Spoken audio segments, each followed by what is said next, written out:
Now is the time to cross-shop a Toyota Tacoma and a Jeep Wrangler. For 2025, we've got the TRD Pro and the Wrangler 4xe Willys 41. Both of them, whether it's a pickup truck or a four-door SUV, are offering some of the most extreme off-road capability you can get on any factory truck. And they're both turbo hybrids. For around $65,000, they've got so much technology that you might not expect them to have. So let's drive them on-road and off to see which one might be better. The Wrangler and the Tacoma are two of the hottest selling 4x4s every year. In their current generations, with turbo hybrid powertrains, sophisticated technology inside and out, they're not only ready for the trail, they're actually pretty darn good on the road. The Wrangler looks like every other Jeep for the past several decades, but this one, for 2025, is the Willys 41, so it's harkening back to that original 1941 World War II Jeep, the MB, made by Willys Overland, with these fake steel wheels. I really love how they look. They're paint matched to this color, which is unique to the model. It's olive. It's even using the same stenciling for the lettering on the hood, on the side, on the back. They're a little hard to read at times, but I like what Jeep has done with this effect. It's a color that you won't find really anywhere else, and I like the fact that Jeep is using steel bumpers, they're using the 7-slot grille, the round headlights, this boxy look here, which really reminds me in the body color roof of a Land Rover Defender or a Mercedes-Benz G-Class. It's classic, you know exactly what it is, and everyone has one, except this one. So that's why you gotta get those special edition Wranglers to really stand out. A nice benefit of the Jeep is a charging port. Level 2, and you don't even have to use that at home. You could plug this in overnight on a 110 or 120 volt, 16 hours about dead to full, but really in day-to-day use, you don't even have to use it. This Tacoma in this generation is wildly different and bigger than before. It's towering over that Wrangler, and in TRD Pro trim, you're seeing the front skid plate, all the Fox racing shocks, and even this light bar in the front that you can only adjust with the high beams enabled. There's also Rigid Industries fog lights that Toyota will offer to you in an amber color for a few extra $100. The amount of customization isn't quite what you can get on the Wrangler, certainly not in terms of paint schemes or roof options, but it's a pickup truck. You're getting a crew cab 4-door with a 5-foot bed, and it's instantly recognizable. This one absolutely aggressive, and it truly amazes me that this is still a Tacoma. I'm looking at it, I'm thinking Tundra. The Tacoma towers over the Wrangler. The wheelbase is over a foot longer. Total length, more than 2 feet longer. It's 4 inches wider and 1 inch taller. Even the ground clearance, it stands at 11.5 inches off the ground versus the Jeep's 10.9. But it's the Jeep's approach and departure angles that are superior to the Tacoma's. The Tacoma has a better breakover angle, but right out of the box, the Jeep is ready for off-roading. There's style and substance with both of these two. Tow hooks, bumpers, they're all metal. LED lights, really big ones on the Tacoma, tiny little squares here on the Jeep, but this tire, I love how that looks, and of course, it's matching the rest of the wheels and the entire top. I like the look of the Jeep, truly, because it just is so functional and simple and clean. The Tacoma is trying harder. It's got TRD Pro stamped across that big tailgate and a steel bumper with red tow hooks. That bumper is made by ARB, it's an Australian outfitter, and they come factory installed. Anyway, you're looking at the Tacoma, it's longer. This is over 2 feet longer in total length. So you're definitely gonna have a tougher time parking this one than the small Jeep. These trucks pack some very unconventional but very powerful powertrains. 4-cylinder turbocharged hybrids, a 2.4-liter motor here in the Toyota, a 2-liter on the Jeep, but the Jeep has a 17 kilowatt-hour battery that not only lets it drive up to about 21 miles on just the battery alone, but it's also delivering pretty decent fuel economy. However, if you're looking at the combined figures, it's the Toyota as a regular hybrid setup that does a little bit better. But fuel efficiency isn't the reason you're buying these trucks. It's the power and the torque. Check out the numbers. The Jeep, a little bit higher in all directions. 4-wheel drive, part-time, locking diffs, 8-speed automatic transmissions. But if you're gonna tow, it's the Toyota, about 6,000 pounds, where the Jeep can only do about 3,500 pounds in this configuration. And let's not forget, the Tacoma has a bed. So even though that Tacoma is a hybrid, it doesn't run without the engine when you're in the 4-wheel drive mode. But the Jeep does. I'm in 4 low. And I'm just cruising down this hill. This is about maybe like a 20-degree decline now. Again, just all gearing and no engine. And even though there's no fancy dampers or really any amazing, double wishbone front suspension like the Toyota, the Jeep makes do with what it's always done. Solid front and rear axles. It's very rudimentary, and I actually like that. It's easier to place on this trail. It is. It's narrower. It's easier to see at all four corners. So on this Willys 41, I don't have the 360 cameras. I don't even have a front camera like you'll find on upper Jeep trims. But I don't think I really need that as much. The only part I would like it to have is when you're kind of going, or like when I'm going right now, where I would just like to have a spotter just to see some areas that I can't see.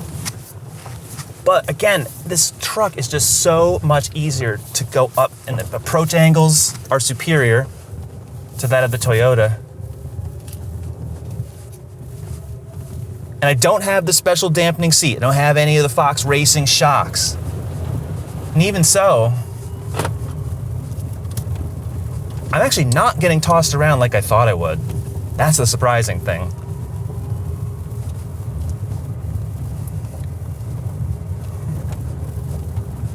I mean, Jeep does know a few things.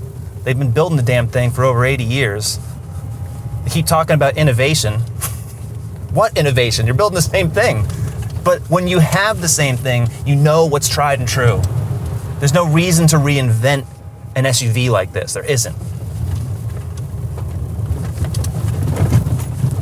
That is bumpier, yes. Score one for Toyota, but again, is this the worst thing? No, absolutely not. My body's moving a little bit more, but I'm in full electric mode. And this is actually the flexibility that you cannot find with any other 4x4 that's out there. So for this and all that you can do on the road, I'm actually pretty impressed by the Wrangler.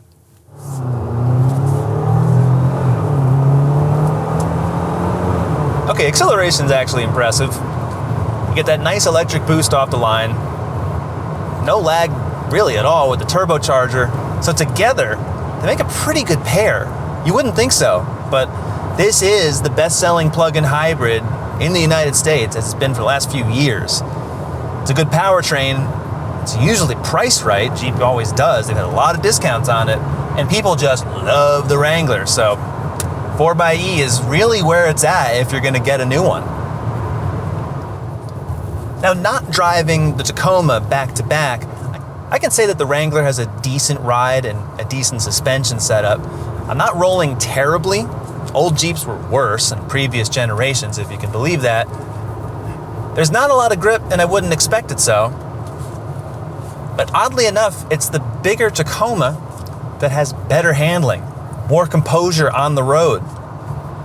Some of this is really due to the fact that there's solid front axles on the Wrangler, truly, and solid rear. So this is an old school setup that not even Toyota would use anymore in their Tacoma. Some people swear by this setup. Jeep loyalists definitely do. And I see what they're talking about, because really, while this doesn't work quite as well as a Tacoma On-Road, off-road, the narrowness, this being shorter, it's more nimble, that's the one I would prefer. But truly, when I do drive the Wrangler 4xe, it's not lacking for power, and the way it's transitioning from electric to gas and gas electric, it really feels as seamless as Toyota, and Toyota is the one that pretty much invented hybrids. Let's put it that way. They've been doing it better and longer than anybody. But in this generation, for 2025, I think Jeep really has this down. Nothing is fighting each other. It's seamless. Right now, I'm cruising downhill. I'm gaining a charge. It's great. It's silent. I get on the gas a little bit. Fires right up. You cannot even tell. There's also a button here on the dash called Max Regen. Right now, I'm slowing down, and it's really reversing that electric motor. It's actually pretty powerful. So it's almost like one pedal driving in a Jeep Wrangler, which is pretty cool. And I do like the fact that for just everyday driving, you can choose to charge this Jeep and have completely electric driving, maybe not all that long, but for a decent amount of time. And there's extra drive modes here that you can't get on a Tacoma, which will actually let you choose how much you want to use the battery. And that, I think that freedom of choice is pretty nice, because both of these trucks are very heavy. So in this Wrangler, despite it being smaller, weighs about the same or maybe a little bit more than the Tacoma, but it has a bigger battery. Will Toyota do a plug-in? Probably not. I think it'd be a great idea, but even without that, for performance, you can't say that this Jeep is slow. Normal ones, maybe with the regular V6, yes. If you're talking about having a hardcore off-roader to commute in, which is what most people truly do, or even if you're just trying to drive a long distance to get to that trail, I'd rather be in the Tacoma. It just is way more comfortable. The seats are more supportive. The ride is better. It's quieter. But I can fit 4 people comfortably in this Wrangler, where in the Tacoma, you really can only put 2. Brake pedal feels a little soft at first because of that electric regen. And I like to gently steer any Wrangler, because I've done it before where you want to push it more, and don't. Don't is always the answer. Gentle acceleration, gentle curves, and you definitely feel the blocks of those tires biting into the pavement, so you get that nice rumbly feel. The brakes are good, and I do like how the regen is here. They've done a good job with that brake feel. So a big change on the new Tacoma is that crawl control is a lot quieter. Before, when I was doing this in a Tacoma, the ABS would be clicking nonstop. It was trying to stop the wheels, obviously, from locking. Now, 6 miles an hour, same speed, you can barely hear it. The cameras are also so much better. The screen is so much larger, so as you're driving off-road, you can see everything to the side, ahead of you. I can see the pitch and the roll angles right here on the screen. And what's also nice is that crawl control works in 4 high, not just 4 low. And everything now is down here in the console as opposed to the rotary switch that was up here.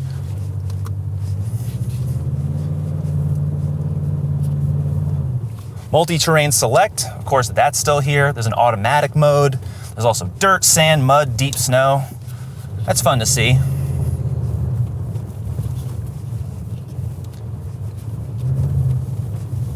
And if need be, there's a locking rear axle. And the TRD Pro, really on every TRD model, you can get an electronic disconnecting front sway bar, which is honestly awesome. That's definitely a Jeep thing that Toyota's now doing. The TRD Pro always drove really well, off-road, everywhere, truly. But now, honestly, it's getting the capability of a Raptor. It's kind of insane. It's higher.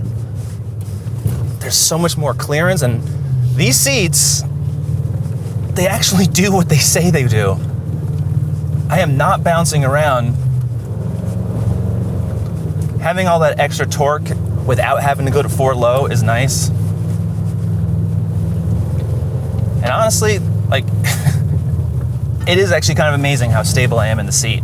Like, I almost see the truck moving around my arms here, but my body is not being thrown every which way. It's actually pretty cool. Now, the Fox shocks take up a lot of the bumps. They got remote reservoirs in the back. So this suspension setup is way more aggressive than anything Toyota had before.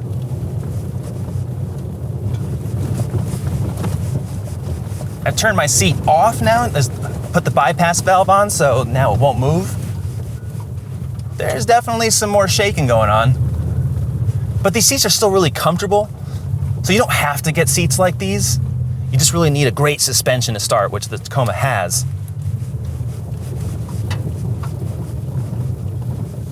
But yeah, I think there's definitely some more motion, so I'm going to turn them back on.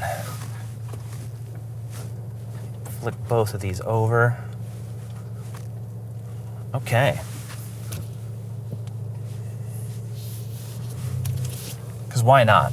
If they spent all that time engineering it, why wouldn't you do it?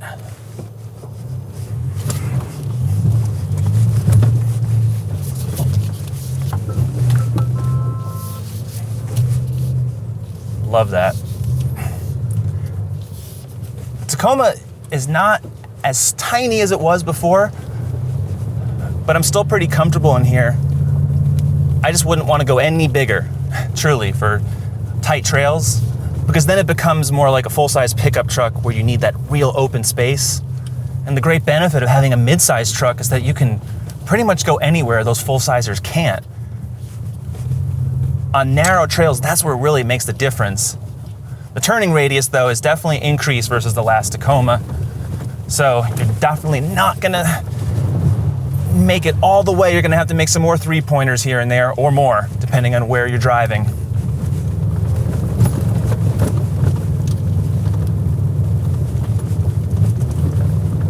It's just delightful.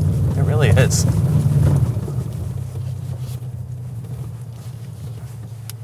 Easier really than it's ever been. Tacoma was always great, and this one is several notches above.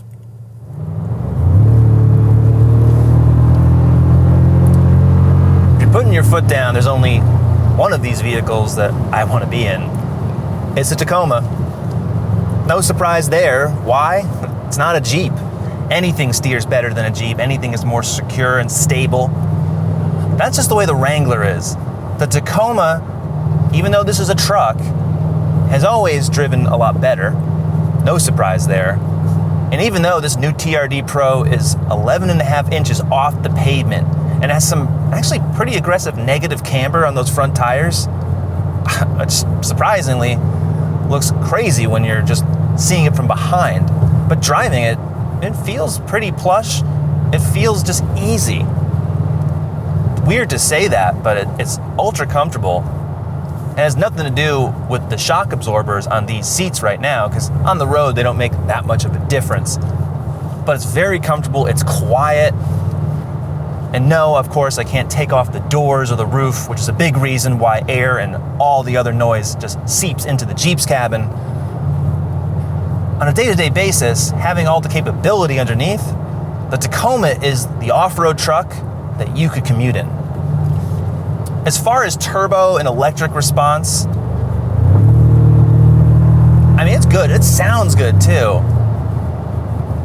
There's definitely more volume than in the Jeep, which is kind of interesting, really. It's not that much bigger of an engine. It's a satisfying sound, it really is. And what's interesting is that this hybrid system is so different than Toyota's other systems that you'll find on a Highlander or Grand Highlander.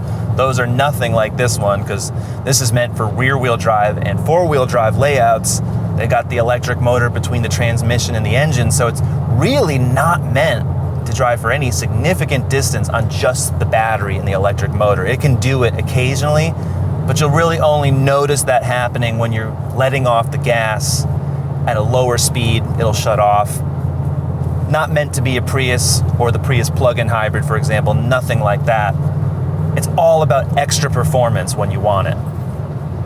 And I do like the fact that there's a sport mode in this truck. It does make a little bit of a difference. Honestly, driving this makes me feel more like this is a Ranger Raptor or any number of trucks like that have a ton more power. This totally transforms the Tacoma. The old TRD Pro is a great truck, but it never had the kind of performance capability like this in a straight line. The sound, nothing was on that level. And so Toyota has stepped up the game. They've also stepped up the price quite a bit. But next to that Jeep, I don't know, this is the one that's just more fun to drive. And I like the fact that I do not have to correct the steering and I'm not bouncing around on the road and trying to stay between the lines like I am always in that Wrangler. As opposed to the Wrangler's front and rear solid axles, the Tacoma has a double wishbone front, and there's special forged aluminum up there. Some really nice hardware, pretty to look at too. And it's got 3-stage dampers that you can adjust underneath the truck. It's actually not too hard to get to. And now the back is no longer a leaf spring setup. It's a multi-link coil sprung suspension. So everything just from the start, hearing those two things. The Jeep is, it's a century behind, you could say. And the Tacoma has finally caught up to the modern age. How does that work on the road? To be honest, the Jeep is actually pretty decent on the road.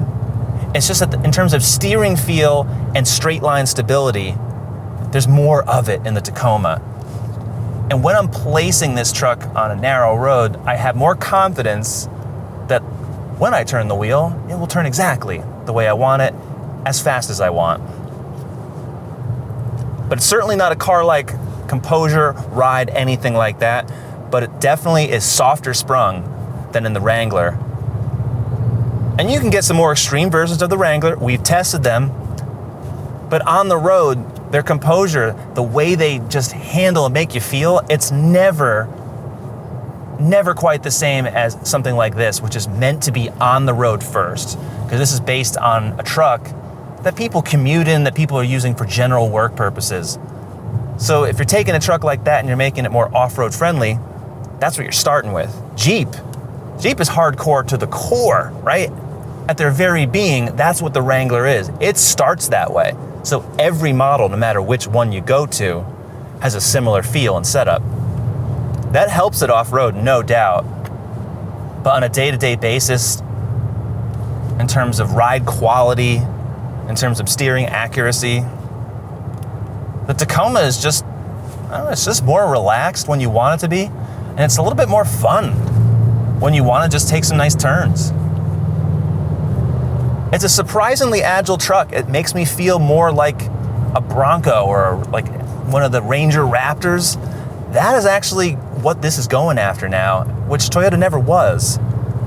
So even though it's roughly equal in power and torque to that Jeep, I don't know, just the driving experience is altogether different.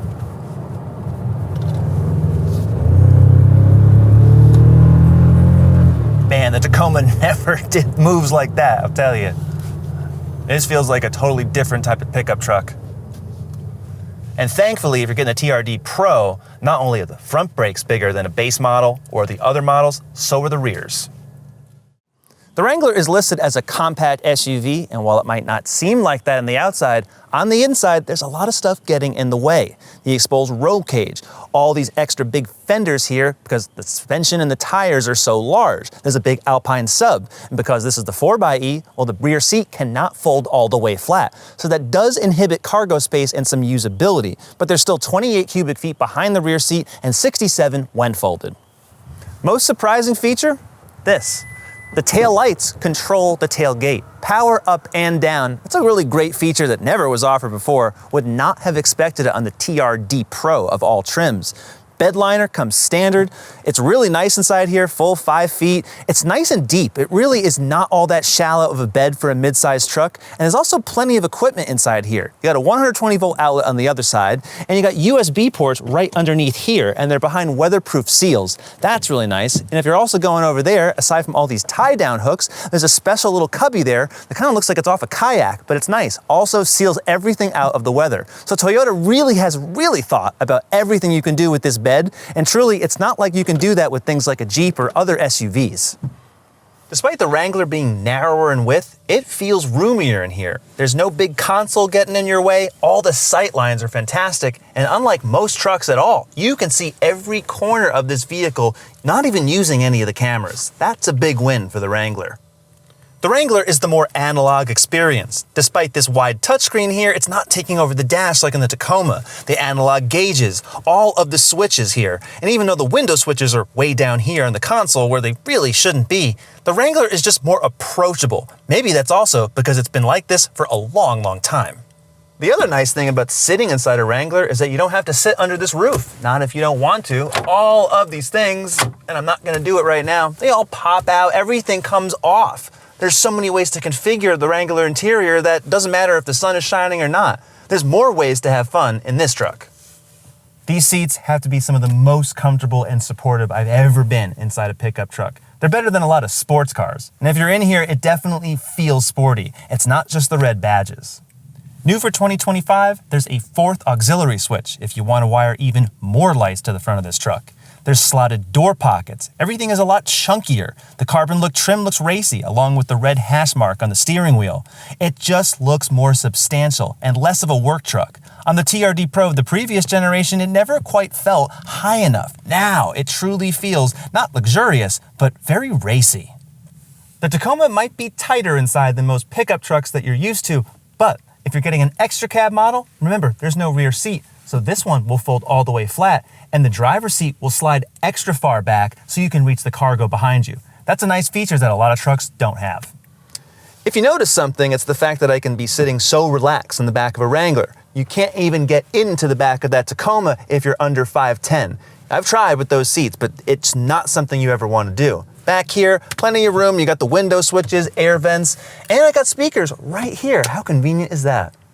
Toyota put aircraft-style landing gear struts in the back of these seats. What that means is that there's a combination of air and oil. Air to handle the compression, oil to handle the rebound. You can adjust that with pressure here using this air pump that comes included. Not only are they the coolest looking seats, they actually are functional. You can't really sit by here because there's no leg room, but what you get is unparalleled comfort in the front when you're bouncing up and down. They truly do work, and they actually look pretty freaking fantastic. As cool as this is to look at, the Jeep definitely wins in legroom. Every Wrangler has a 12.3-inch touchscreen. It's really nicely integrated into this dash. You can also customize it. The legibility is actually much better than previous systems. Status bar up here, you can change the widgets here if you want. Apps, you can see the hybrid mode if you want. The off-road pages are really where it's at. And some of these are duplicated inside the instrument panel, but I like them here. I also like the fact that there's climate controls for everything. So even if I go here, see I see an icon up here. I can change the temperature, and if I want to change it up here or change the seat, I also have a touchscreen control, so that's pretty nice. You don't have to use one or the other, but I like the fact that there's both. And wireless Apple CarPlay and Android Auto also come standard. The central instrument panel here, that display, ton of information, really easy to use. I like that there's just a 4-way thumb pad here. You can go through everything, and you can customize what's in all 4 corners if you so choose as well. See what's in the audio. It's actually pretty good. I really like this. If you like all these auxiliary information, what are other cars telling you transmission temperature? Not very many. With all the Stellantis vehicles, they do. So I appreciate that. You can see all these features too on the touchscreen, but it's nice to have them right at your fingertips. There's a 14-inch touchscreen. Typefaces are really, really large, which actually can be a really good thing because legibility is an issue in a lot of these screens, even if they're larger. Wireless Apple CarPlay, Android Auto, there's no apps to speak of really. Decent amount of settings, but this is not really what's impressive on here. What's impressive are the cameras. And that's not something that Tacoma really ever did well. But now, you can see in all views of the truck. Nice 3D renderings too. There's a bed cam. You can also drive like this in off-road mode. That's nice. So this is really the most impressive feature of this entire screen, and it's very, very helpful with a truck like the TRD Pro. Other features is a trailer backup guidance. There's also straight path assist, which will actually help steer the truck while you're reversing with the trailer. Can't really show you that, but those are new features that Toyota hasn't had before. And above that screen, there's actually a JBL speaker that you can take out. It's portable, and when you plug it back in, it acts as the center channel. So some nice features here, and again, it's meant for off-road and adventure lifestyles. It actually, I think it works. The digital instrument panel, well, this is way better than before. There's actually 3 different preset designs that you can choose here. And once you're in one, you can cycle through the middle, what's on the left-hand side, and what you see on the right. This is actually really nice, and it will save everything for you. And as soon as you go back in here, again, you can change more settings. This is useful for all the safety features it has, quite a lot. And you do need to consult the owner's manual or just your phone to see what some of these mean. Toyota still doesn't really explain what these are. I know what they are, I've been driving them for so long, but if you're new to Toyota or you just haven't been in here a while, it can be a little confusing, but it is helpful that all these settings are here. Plus, you can change how this looks. Now, I wish this was simpler because actually it's kind of cool. Change different graphics here if you want a center tack, if you want it to be simplified. I really like this one. You can also adjust the style. We're on tough right now. You can't get full screen maps, but I do like this functionality though, because it's all here right in front of you, and all the information is right there as well. And when you're going off-road, you can use crawl control right up here on the instrument panel. It'll show you the speed as you're driving. So a lot of things are a lot better now. You just gotta get used to it, but there's a lot of functionality here. The 2025 Jeep Wrangler starts at $37,000 for the 4-door. There's 8 trims on the 4xe, and that comes only as a 4-door. It starts around $50,000, but this Willys 41 was $72,000. The 2025 Toyota Tacoma starts at $32,000. There are 11 trims. The TRD Pro with the iForce Max, $65,000. But Jeep is offering so many discounts, especially because this is a plug-in hybrid, that the price is roughly the same as the Tacoma. Either truck is the correct choice, but for my money and every day, I'd rather be in the Toyota Tacoma. It's just more livable on a day-to-day basis on the road, which is where pretty much all of us spend our time. But off-road, that Wrangler is impeccable. Its dynamics, its maneuverability, all its capability without using a lot of the tougher and really more expensive technology, especially the suspension, that you'll find on the Tacoma. But both of them, turbo hybrids, offering fuel efficiency, a ton of power, packing technology in ways that both of these trucks never used to in decades past. Well, what do you think? Go to CarGurus.com, subscribe to our YouTube channel for more comparison tests, and we'll see you next time.